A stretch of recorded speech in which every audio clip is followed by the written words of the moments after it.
Hey everybody, thanks for stopping by for this video. I'm doing a mysterious clown box using the Lament configuration from Hellraiser. As you saw there, that's a box that a friend of mine created using a piece of wood and his laser printer, not laser printer, but laser cutter, and crafted that thing for me in super high detail, and it's beautiful.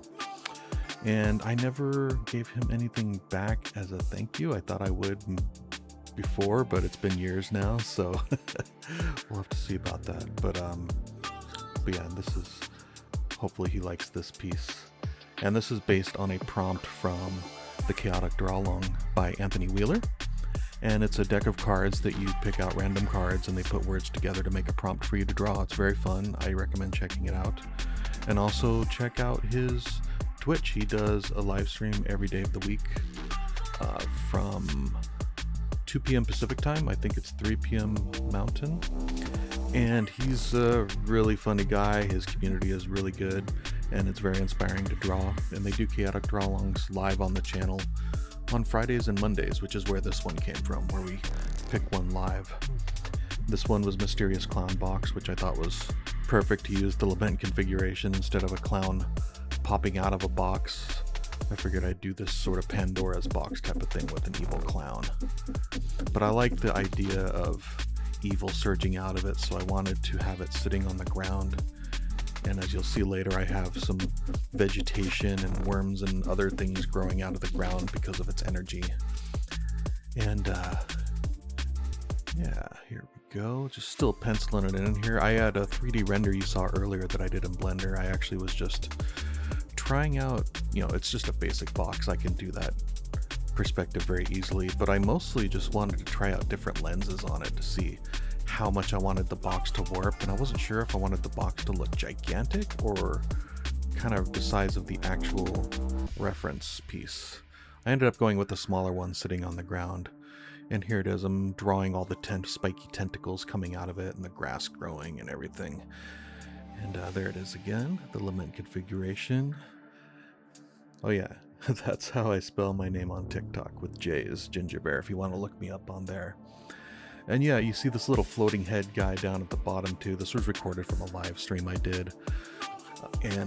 So I'm just compressing it down to a more manageable time. I think this whole thing took about 4 hours to do total for pencils, inks, and the Zipatone I'll put on later. But yeah, this is my VTuber character. I'm a big guy, but I'm not that big. I don't have hot dog neck. And I have hair, as you'll see as it pops into the camera every once in a while when I'm leaning into the piece.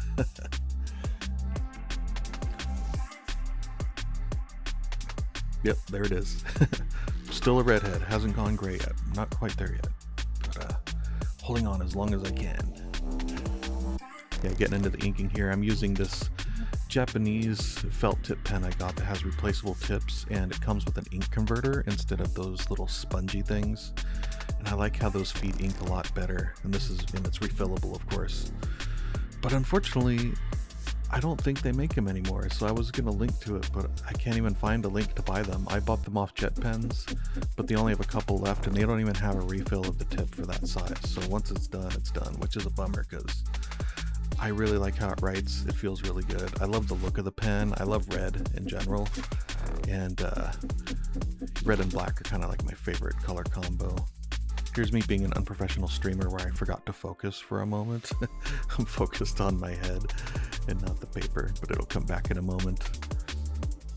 I'm just outlining boxes anyway. You don't need to see that part, right? Maybe I should have just cut this out, but you can just see my dude's wobbly head down below as he talks. I just think the idea of this big brute dude that looks like he should be a construction worker just sitting down and drawing detailed, delicate art with ink, sitting at a big old art table. The art table's a bit clipped off, but you can see the big ass desk lights floating on the side of him. I should get rid of those though. But yeah, he's running out of the Unreal 5 engine in the background with a facial capture while I'm drawing. So if you want to know any of the tech stuff there. Here I'm using a Peter pen designed by Peter Dish. He goes by Peter Draws on YouTube, and he's been inspiring too because he does really great doodle and just free-form stream of consciousness drawing and doodling live on camera, and his stuff is really great. And he uses a lot of fountain pens. He got sort of started getting me into the fountain pen frenzy. But this is a really nice pen of his that he designed, and it has his artwork on it. And I actually replaced the nib with a flex nib, and so now it works like a traditional crow quill, but it's much smoother on the paper. And I fill it with platinum carbon black, which is my favorite ink to use, and it just flows really nice and feels good. And the good thing is, unlike, if you're into comic book inking and such, like my history is, I always used a Hunt 102 crow quill, and those are a real crapshoot, and even more so now of getting a good quality one, and they're very scratchy. I do not like them. I don't like how they feel. I like a nice smooth glide across the paper like this does. And it has a really nice flex to it too. You can kind of keep it thin if you want, or you can really bear down and get some thick lines. See, I'm inking out these tentacles now too, and I had made a bit of a change earlier. They used to come to a point at the end, and they weren't going to be as wrinkly. But an online buddy of mine, Fantasy Animal Vegan, suggested having those springy clown snakes that come out when you open like a, well, not a clown snake, but just the snakes that pop out when you open a can, that old joke trick. So I decided to go with that and kind of hint at it so they're sort of shaped like that, even though they're growing out of the ground. And then the ends of them are rounded off. And, it's wrinkly, almost like the springs inside of it, It's not supposed to be exact, but if you catch up on it, if you catch the hint of what I'm trying to do there, then yeah, you might get it and get a laugh. But you might get more of a laugh out of what they actually ended up looking like, which everyone keeps saying when they see it too, which is, the certain phallic object on the male persuasion. But I'm okay with that too, because I don't mind drawing those too. I'm working on a comic book of mine right now called Punish, and it's a violent revenge comic, but there's a lot of nudity and drugs and violence, and yeah, there's a few penises in there too. So I go by penis, so hopefully the automated tagging doesn't pick me up and cancel my video or take away my monetization.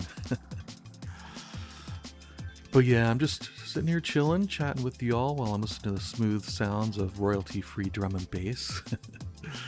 But I do love some drum and bass and jungle. It's like frantic, crazy beats, but it just fades into the background, and it's very sensual and calming in a way. I love to listen to this stuff. I just wish I could put some copyrighted stuff on there that I really like, that really gets me in the groove. But that's how it goes. I don't own the license. There we go, getting more wrinkling. I also wanted to do this ground texture, just make it look really textured on the ground with the grass and the details, because I'm a real big fan of artists that do this, like Alfredo Alcala, classic Conan artists, and also Al Williamson, who used to do the classic Star Wars and Flash Gordon comic strips in the newspaper, as well as the movie adaptations in comic book form. And everything he'd draw in sci-fi always had these forests and jungles and trees and hills that were just filled with crazy looking roots with little mushrooms and weird creatures and spiky things, and it was just so super detailed. It was just created an amazing fantasy world that you could look at for hours, and I just love looking at those little details. So I try to work some of that stuff into mine if I can too. And I think it's kind of funny to work in some fantasy foresty thing into a mysterious clown box too. Something that should be sweet and cute is with an evil clown box that's going to destroy your life. But in this case, if you do open the limit configuration, Pinhead will not be paying you a visit. In this case, it'll probably be Pennywise, which in my opinion is much worse. Unless you have a way of chatting with them and befriending them, and then you guys can work together and have some fun. Maybe he'll take you into space on a spaceship. Who knows? Good old Pennywise. Georgie. But yeah, so it's kind of a limit configuration outline with the edges, and then I just put my own designs in between here, and of course the balloon and the evil clown symbol on there as well. So who knows what would find this and what they'd do with it, what you could do with it, but there's no telling.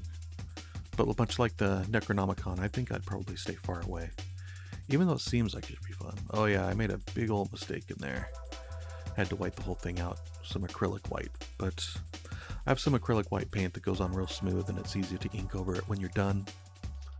So yeah, I'll get back to it here later and fix it. There's one little spot in a corner I won't call out, but I forgot to record me finishing it. It's just some rendering lines I put in, so I won't mention it and you'll see it later. Yeah, this is all ink on paper. I'm using a Strathmore bristle board, of course, with the carbon black ink. And I start doing some ink splatter on there too. And the point was I just kind of like ink splatter and kind of noise on a piece of art, but also with this, it felt like a sort of floaty spores in the air from the evilness that's coming out of it. Almost like a Stranger Things, you know, when they were the Upside Down, it was always just kind of particles floating all over the place. I really love that vibe. Just like the old movie Legend with Tom Cruise. Same thing, every single shot in that magical forest had just spores and dots and everything floating around. And oh, you saw my stream end there. Forgot to clip that out. Very unprofessional of me, but you get a little taste. And it's not over yet, as you can see. Actually, this end part I just recorded on my own time, finishing it off late at night. So I was pretty zonked out at that point. I didn't quite have the social skills to go live, but I did want to finish it. Oh yeah, here I'm using some Zipatone that goes to a fade here. This is some stuff I got from Deleter, which you can get in America, but I actually picked it up on a trip to Japan earlier this year because it's really cheap there. You can get it for about $2, $2.50 a sheet, and they have every single kind known to man. So whenever I go, I just bring back a giant sheet. Only problem here was just cutting out all those little strands of grass. I cut some of them out, and then I did some scraping as well, which I'm doing now. Just scraping off the edges. And then yeah, my little Deleter Zipatone tool to flatten it. Yeah, I just wanted to have a nice little subtle fade that doesn't pull much